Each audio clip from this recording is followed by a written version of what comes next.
提到喺乳房出現症狀嘅病症，證實咗係癌症。對女士嚟講，其中一個最恐怖嘅病症——乳癌。2009年10月23號，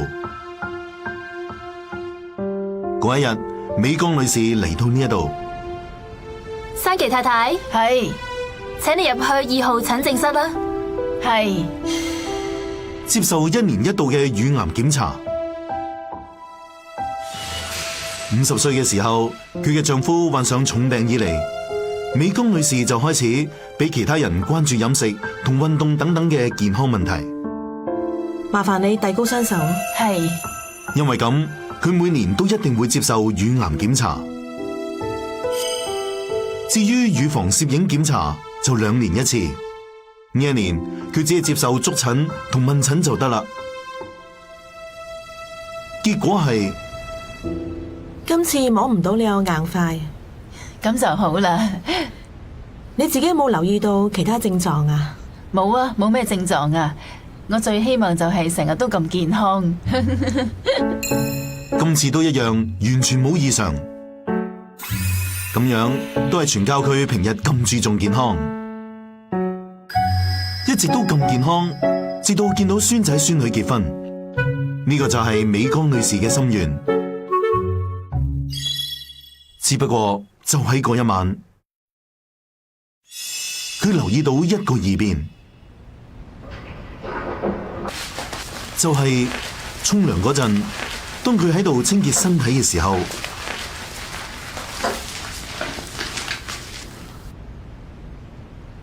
誒，佢手上嘅泡雖然只係得好少，不過的確有啲血喺上邊。奇怪嘅係，佢完全感覺唔到身體有邊度痛，只係有少量出血。呢個時候，佢都冇檢查自己邊度出血，好快就已經唔記得咗呢一件事啦。但係第二日，佢又發現咗另一個異變。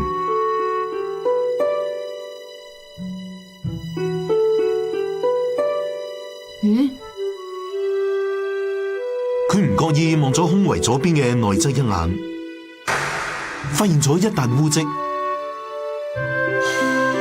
嗰笪污漬實際上係乜嘢顏色，同埋有幾大笪呢？我哋請佢本人重現俾大家睇下。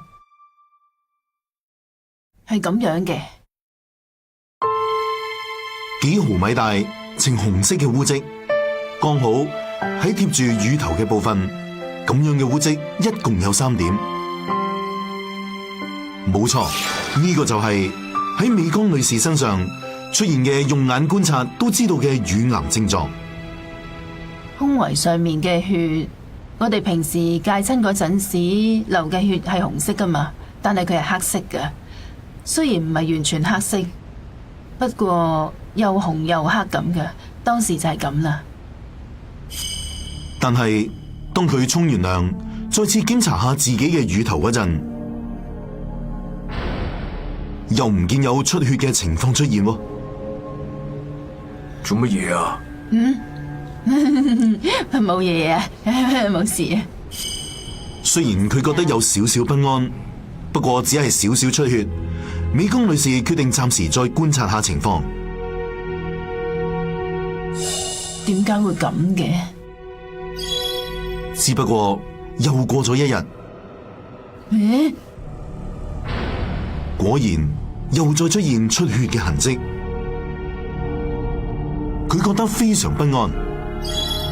第2日，佢決定去醫院度檢查下。醫生幫佢做乳房攝影檢查。呢個時候發生咗令佢完全意想不到嘅事。係嗱，我而家夾埋嚟啦。就喺呢個時候，哎呀，點會咁噶？估唔到佢嘅左邊乳頭竟然有血噴出嚟。我用手撐住，想拉埋嚟嗰陣，我咁樣捏落去嗰陣時，咁噴出嚟，啲血不停咁樣流出嚟，嗰次係第一次流咗咁多血嘅。檢查結果喺胸圍染上污漬嘅原因係乳癌之中佔大概11%嘅其中一種唔會產生硬塊嘅類型。佢患上嘅就係非入侵性乳腺癌。通常嘅乳癌係喺母乳嘅通道，即係乳腺內部形成嘅。隨住癌細胞嘅成長，會破壞乳腺內壁，一面破壞周圍嘅組織，一面產生硬塊。只不過非入侵性乳腺癌，癌細胞成長嗰陣唔會破壞乳腺內壁，沿住乳腺內壁蔓延，係一種喺細長嘅乳腺內部擴散嘅乳癌。正因為咁樣，呢種乳癌嘅特徵就係觸診都好難會摸到硬塊。今次摸唔到你有硬塊啊！就算係醫生要透過觸診發現，都係一件非常之困難嘅事。呢種乳癌發病之後，美江女士嘅症狀，就係後來喺佢嘅乳頭出現出血嘅現象。為咗唔好錯過呢一個症狀，大家平時喺除低胸圍嘅時候，我哋建議你仔細咁樣檢查胸圍嘅內側。單靠用眼觀察，發現患上乳癌嘅第二位患者係家庭主婦清水苗子女士，51歲。咁究竟佢見到嘅症狀係點樣嘅呢？時間係2009年4月，苗子女士45歲嘅時候嘅事。係可以食早餐噶啦。好啦好啦，你哋快啲食啦，遲到噶啦。當時因為忙於照顧讀緊小學同中學嘅2個仔女，苗子女士非常忙碌，而且佢唔單止要忙主婦嘅工作，喺 PTA 同自治會嘅活動行程都非常緊密，佢忙到冇時間照顧自己嘅生活。因為咁樣，佢唔單止冇做身體檢查，就連地區性嘅乳癌檢查都冇時間參與。雖然係咁，佢嘅身體冇咩毛病，自己應該仲未到會患病嘅年紀嘅，對於健康好有自信。只不過苗子女士佢身上突然間出現一個變化，當時係佢沖緊涼嘅時候，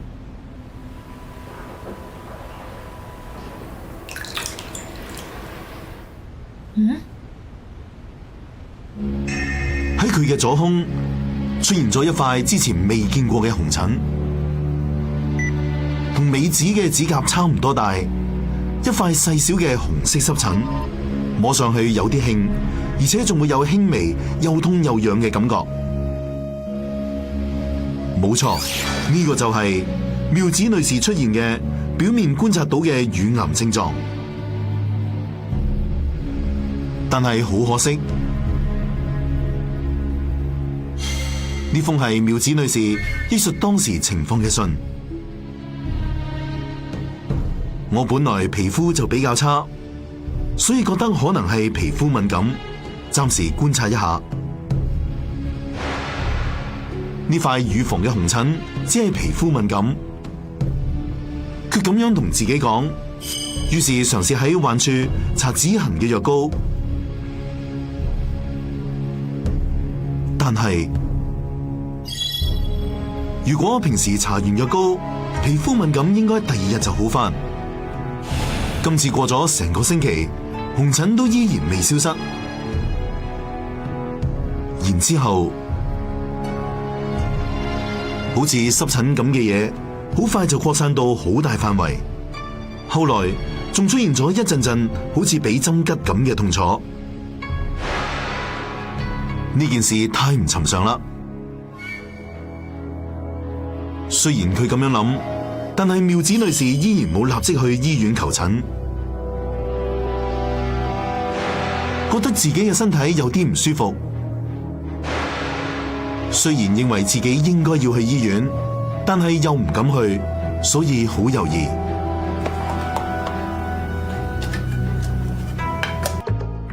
妙子女士終於下定決心去醫院求診，係喺左胸發現紅疹之後，過咗1個月嘅時候，佢鼓起勇氣去咗乳腺外科求診。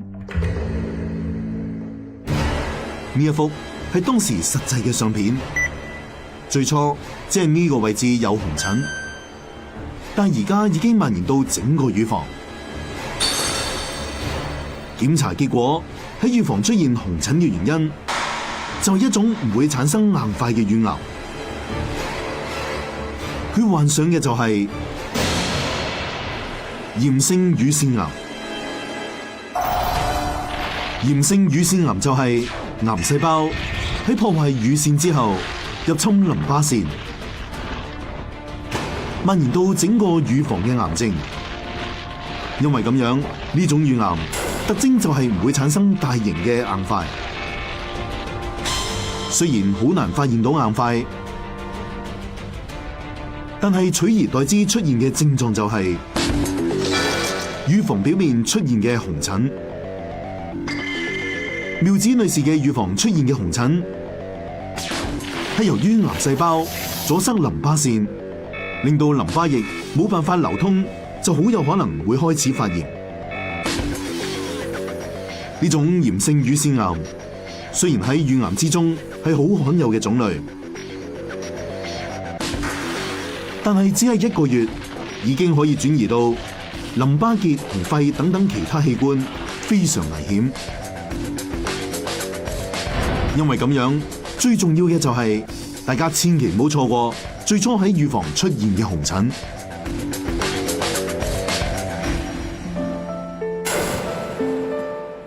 最後係小森孝子女士，72歲，喺2015年3月，佢確診患上乳癌，目前正接受緊治療。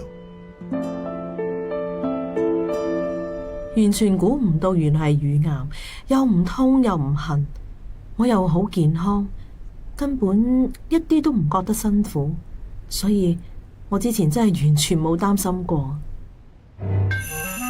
咁究竟孝子女士出現嘅表面觀察到嘅乳癌症狀係點嘅呢？唔好意思啊，要你等。喺地區嘅商店街經營小型服裝店嘅孝子女士，目前為止一直都冇患過大病，日常生活都好少需要睇醫生。背後嘅原因係做咩啊？我最近條腰成日都好痛啊！睇電視有講過，如果張床褥唔啱，瞓覺嗰陣就好難轉身，咁就會腰痛噶咯。服裝店嘅熟客經常會同佢分享佢哋平日聽到嘅有關健康嘅情報，一有少少唔妥，佢都會好緊張，而且每年都做身體檢查。但係唯獨是關於乳癌呢一方面，我淨係冇去檢查乳癌，因為我完全冇諗過自己可能會有乳癌、驗血之類，我做過所有檢查都冇問題，就係咁樣啦。所以我一直以嚟都好放心。孝子女士身上出現異狀係喺15年1月，當年佢朝頭早起身準備要換衫，佢着完冷衫挺起胸部嗰一瞬間，咦？佢右胸嘅胸圍唔知點解覺得好緊咁樣。佢望下鏡裏面嘅自己，呢個唔係錯覺，只係佢嘅右胸好明顯咁樣突然之間變大咗。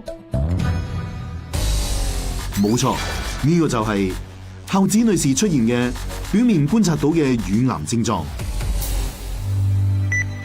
我哋問有同樣症狀嘅患者，借出呢一張貴重嘅相片俾大家睇。孝子女士都係咁樣，淨係右胸突然之間變大咗，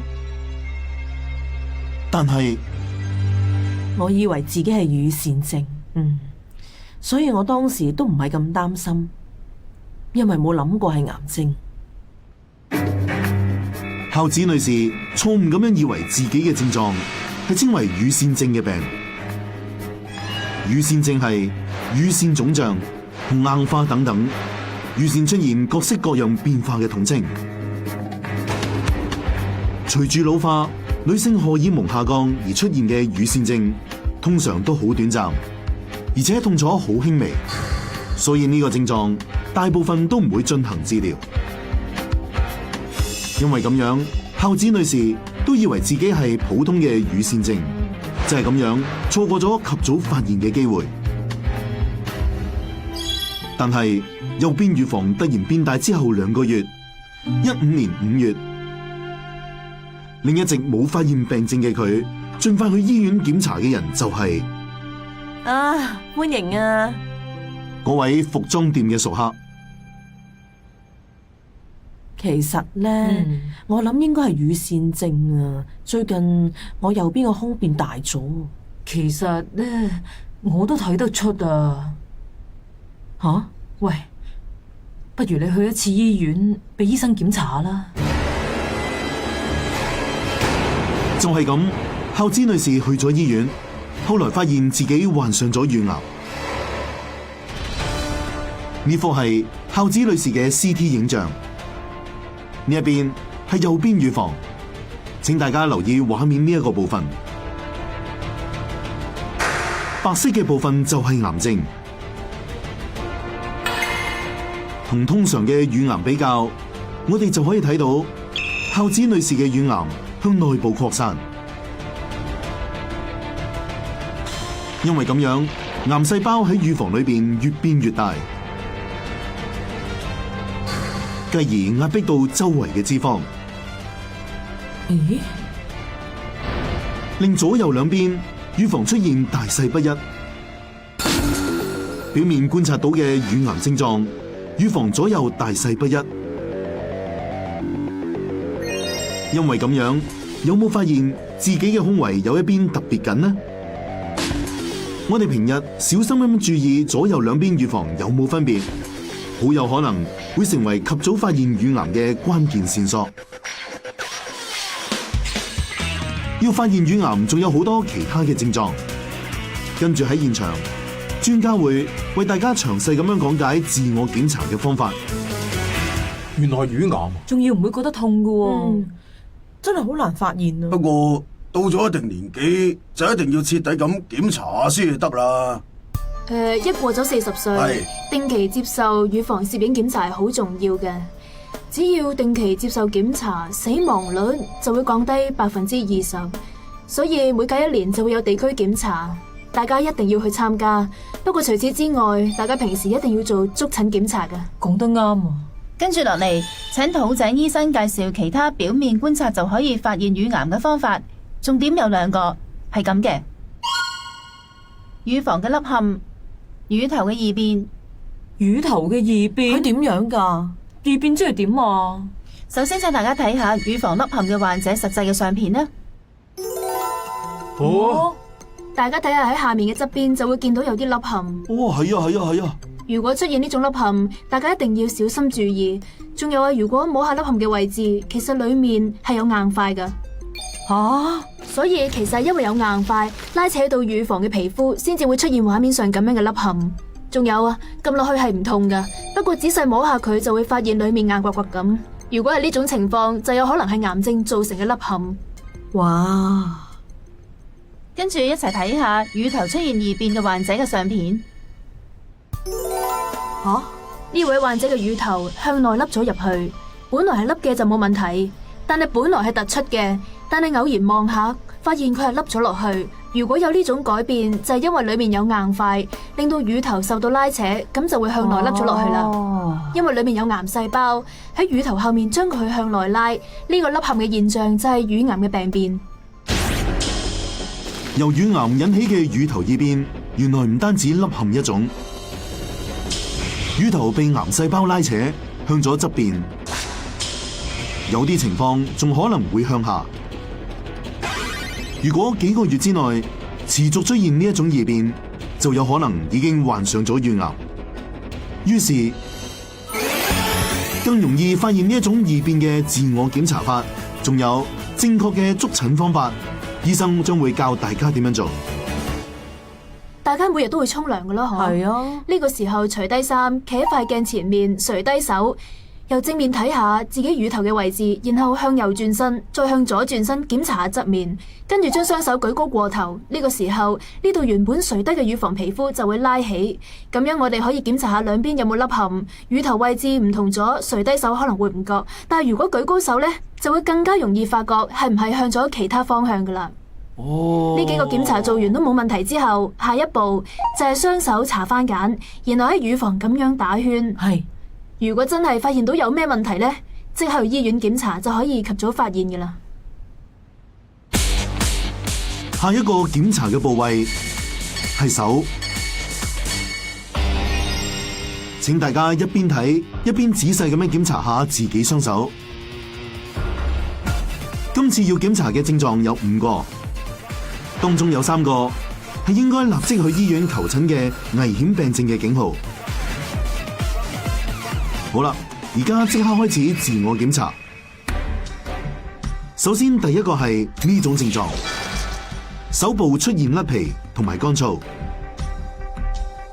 仔細咁樣觀察下乾燥嘅部分，見唔見到有啲水泡或者裂痕喺上邊呢？你有冇啊？我冇喎。冇啊？如果有嘅話，就有可能係以下呢一種病症。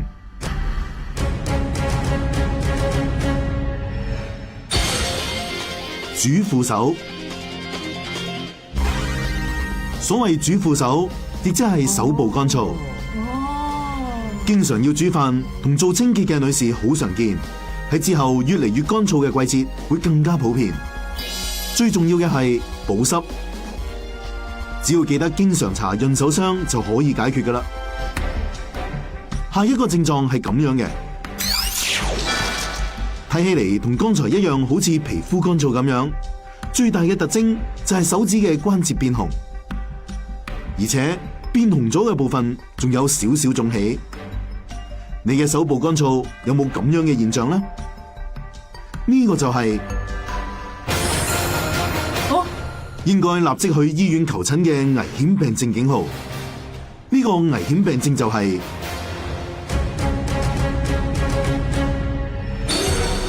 皮肌炎。皮肌炎？皮肌炎就係免疫功能出現故障，對正常嘅細胞作出攻擊，係自我免疫疾病嘅一種。患者人數大概有2萬人左右，係一種相當普遍嘅病症。一旦惡化，全身嘅肌肉組織會因為受到攻擊而損壞，有可能連步行都有困難。呢種免疫功能嘅故障，通常最先出現嘅部位就係手指關節嘅周圍。發紅嘅現象就係正常細胞受到攻擊之後出現發炎症狀所引起嘅。睇落好容易令人以為係手部乾燥。分辨兩種症狀嘅重點就係主婦手會喺皮膚嘅表面造成裂痕等等。至於皮肌炎係皮膚下邊，而且係關節嘅周圍引起發炎嘅現象。手指發紅只係皮肌炎嘅初期症狀，立即去皮膚科或者風濕科等等向專科醫生求診，咁就最安全啦。跟住第3個症狀係咁樣嘅，手掌出現發紅嘅現象，並唔係成隻手掌，只係拇指同尾指下方發紅係最大嘅特徵。你嘅手掌有冇問題呢？其實呢個就係應該立即去醫院求診嘅危險病症警號。呢個病症嘅真面目係慢性肝炎，冇錯，就係肝臟出現發炎嘅狀態。原來肝臟可以控制同血管擴張有直接關係嘅女性荷爾蒙，係好重要嘅器官。但係一患上慢性肝炎，女性荷爾蒙就會失去平衡，令到全身嘅血管過度擴張。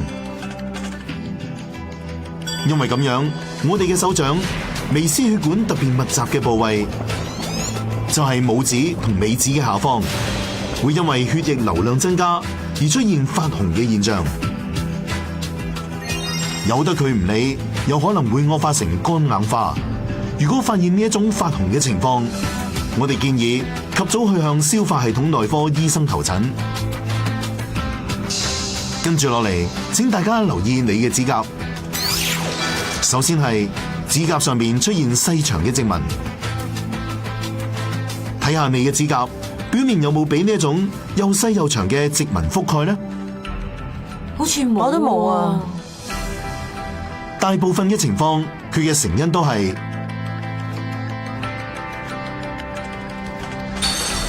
老化。冇錯，呢個唔係病症嚟嘅。真係唔想知係呢個原因啊！製造指甲嘅細胞功能衰退，指甲嘅水分減少，就會變成咁樣噶啦。呢個現象唔使去醫院檢查噶，請大家放心。最後係第5個症狀，請大家留意指甲嘅前端。前端做咩啊？指甲前端白色嘅部分變大咗。咁多位，你哋有冇呢？其實呢個就係應該立即去醫院求診嘅危險病症警號。日本人之中，估計患者人數大概有2000萬人。如果唔及早發現，有可能會危及性命。呢個係非常恐怖嘅病症警號。佢嘅真面目就係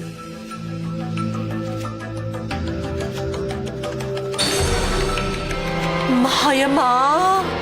糖尿病會咁嘅咩？糖尿病？醫生麻煩你解釋下。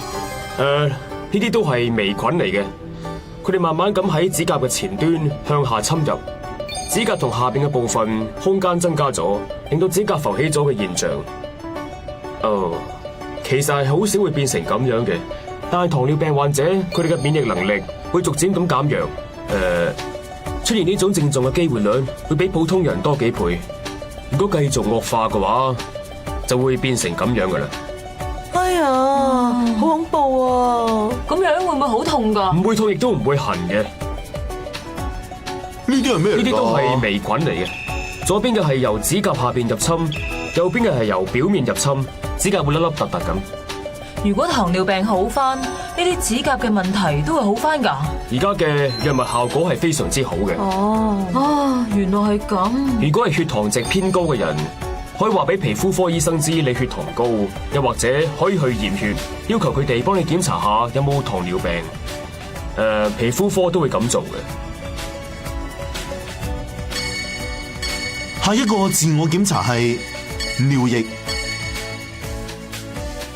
我哋每日都一定會排出體外嘅尿液，其實係健康嘅指標。咁樣講嘅係板橋中央綜合病院副院長重本雄介醫生。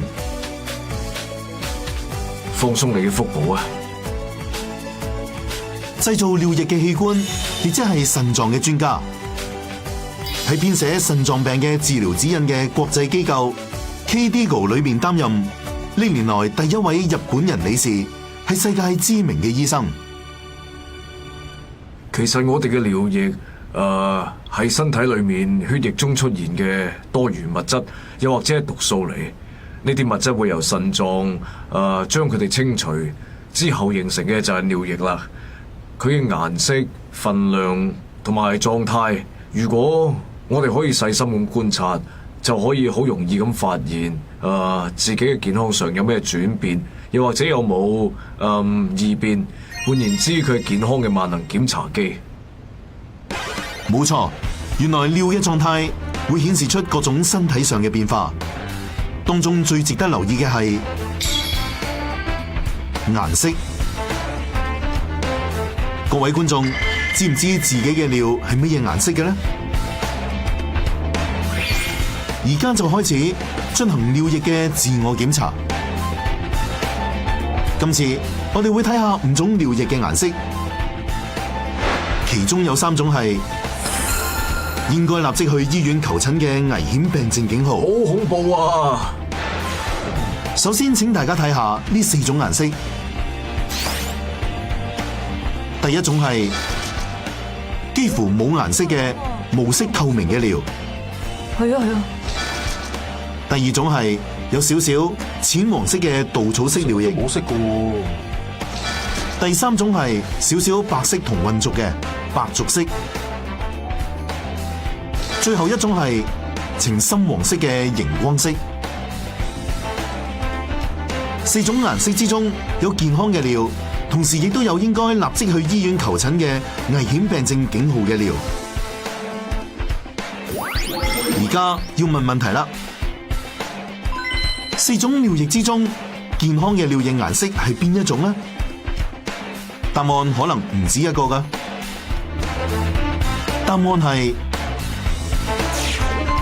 呢2種顏色。稻草顏色係血液中老化咗嘅血紅蛋白喺代謝之後排出嚟嘅顏色，呢一種係最健康嘅尿液顏色。但係有時候我哋都會排出呢一種深黃色嘅熒光色尿液㗎噃。其實呢啲係服用過量維他命或者營養飲品所引起嘅。過量嘅維他命 B 或者 C 會經由尿液排出體外，大家唔使擔心。跟住剩低嘅2種顏色，佢哋都係危險病症嘅症狀。首先係呢種白濁色嘅尿，如果你排出呢一種尿液，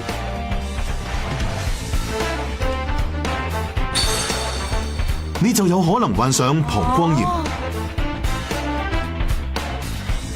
膀胱炎係膀胱內部因為細菌感染引起嘅發炎，細菌嘅殘骸同白血球混入尿液排出體外，於是變成白濁色。如果排尿嗰陣，好痛啊！好痛啊！感覺到痛楚嘅話，就更加有可能患上咗膀胱炎啦。請你去向泌尿科醫生求診啊！之後係呢一種。點解會咁噶？無色透明嘅尿，睇落似乎真係冇咩問題咁樣。但係如果連續1個星期一直排出呢一種尿液嘅話，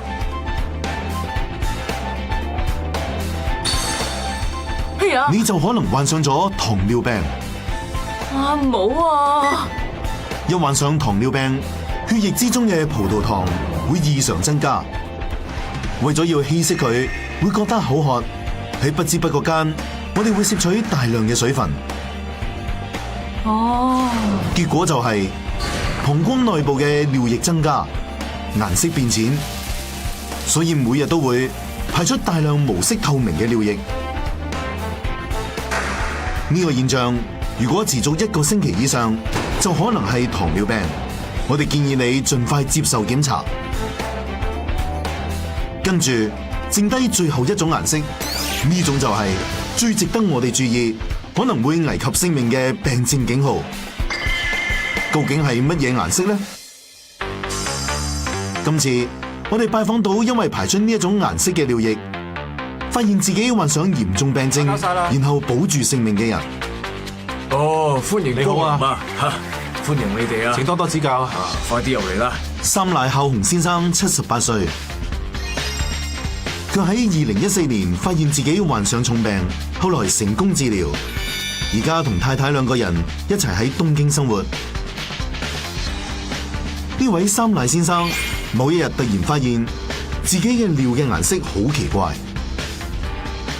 嗰陣時咧，嗰啲尿係橙色嘅，比蜜柑嘅色稍為再紅少少，大概就係咁樣啦。我哋聽完之後，嘗試做出佢所形容嘅顏色。哦，我記得啦，大概就係咁嘅顏色啊。呢種就係三賴先生所講嘅尿液顏色，帶有少少紅色，整體呈深橙色。令佢排出呢一種顏色嘅尿，究竟係乜嘢病症呢？一齊睇下實際嘅案例。當時係2013年嘅5月。唔該，我想要呢本啊。啊，多謝晒啊！當時同時係興趣同職業，三賴孝雄先生經營一間小型嘅舊書店。目前為止都冇咩嚴重病痛，將近80歲，佢對於自己冇健康煩惱嘅身體非常自豪。三賴先生不為人知嘅健康指標就係，冇錯，排尿。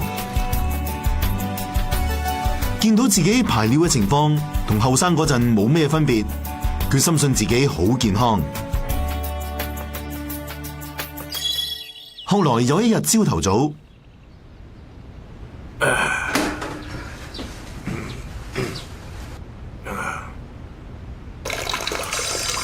當佢見到同平時一樣順利咁排出嘅第一次小便嗰陣，點解咁嘅色嘅？尿嘅顏色帶有少少紅色，整體上呈深橙色。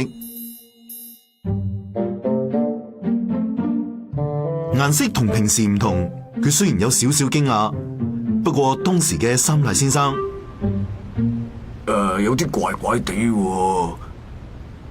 雖然係咁啊，又唔痛又唔痕，完全冇自覺症狀，所以以為係感冒，又可能或者係太攰啦。冇錯，只係顏色有啲唔同咗，又冇其他痛或者痕嘅症狀。咁啱最近佢嘅書店進行緊盤點，所以佢每一日都好忙碌。因為咁樣，可能係太攰嘅啫，佢咁樣諗。事實上，幾個鐘頭之後，佢再次去小便嘅時候，又變翻以前嘅顏色啦。佢嘅尿又變翻同平時一樣嘅稻草色。可能真係太攰啦，今晚早啲瞓先得。只不過到咗第二日朝早，又嚟？佢嘅尿液再一次變咗深橙色。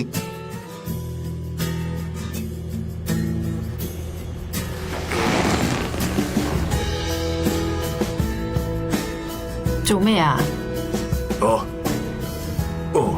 冇嘢啊。咁奇怪嘅，我明明瞓得好好噶。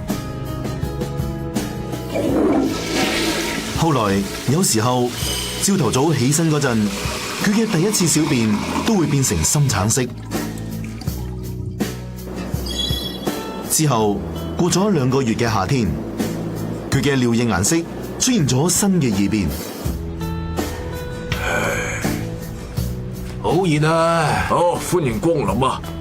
點啊？飲唔飲麥茶啊？啊，唔該你啊！炎熱夏天嘅下午，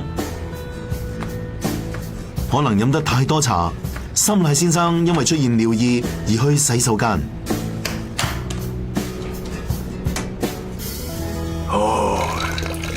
當佢唔覺意望下自己嘅尿，點會咁噶？目前為止，除咗朝頭早，佢嘅尿液顏色都冇乜問題。今次突然間變咗帶有粉紅色嘅顏色，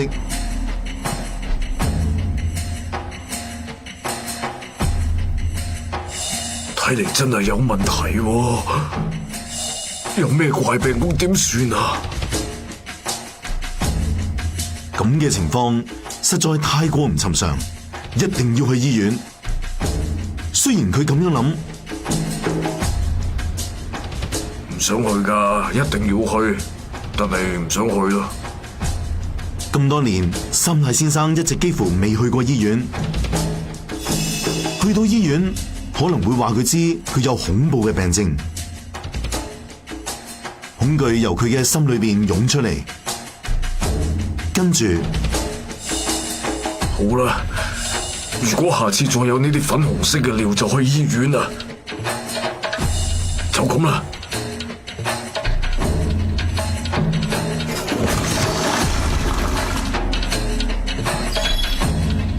之後過咗幾個鐘，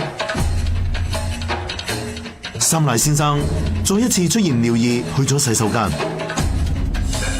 有冇事咧？有冇事咧？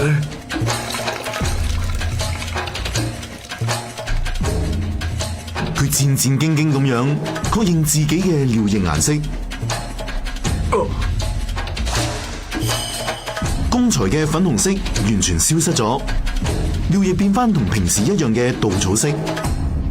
然之後，係啊，咁即係冇嘢啦，我就係咁諗噶啦。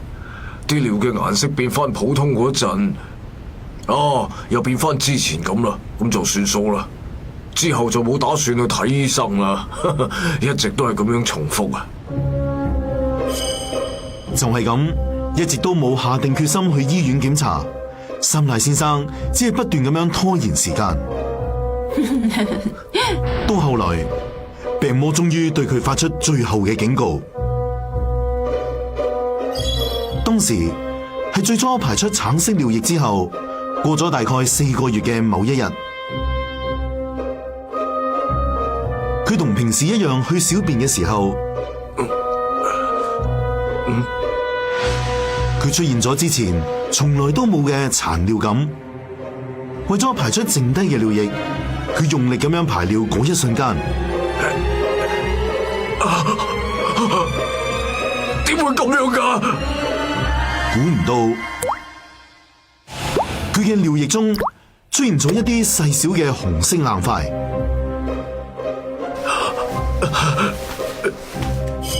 事到如今，三賴先生終於下定決心向泌尿科醫生求診。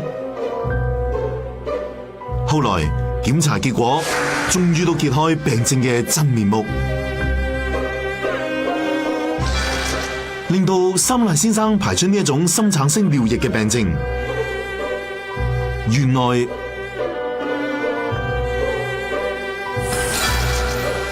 就係膀胱癌。膀胱癌就係出現喺膀胱黏膜嘅癌症，患者通常60歲以上，每年發病嘅人數大概有2萬人。如果要早期發現病症，最重要嘅線索就係尿嘅顏色。喺膀胱內嘅癌症，因為各種刺激，會反覆出現損傷同埋出血嘅情況。出血會同尿液混合埋一齊，於是就有可能令到患者嘅尿液變成帶有紅色啦。冇錯，三賴先生發現最初嘅症狀，深橙色嘅尿液就係癌症出血混合尿液嘅顏色，換言之係血尿嘅顏色。但係尿嘅顏色會根據出血量同積聚喺膀胱嘅尿液量出現微妙嘅變化。起身嗰陣，因為尿嘅濃度較高，深黃色嘅尿同紅色嘅血混合，咁樣就會變成深橙色啦。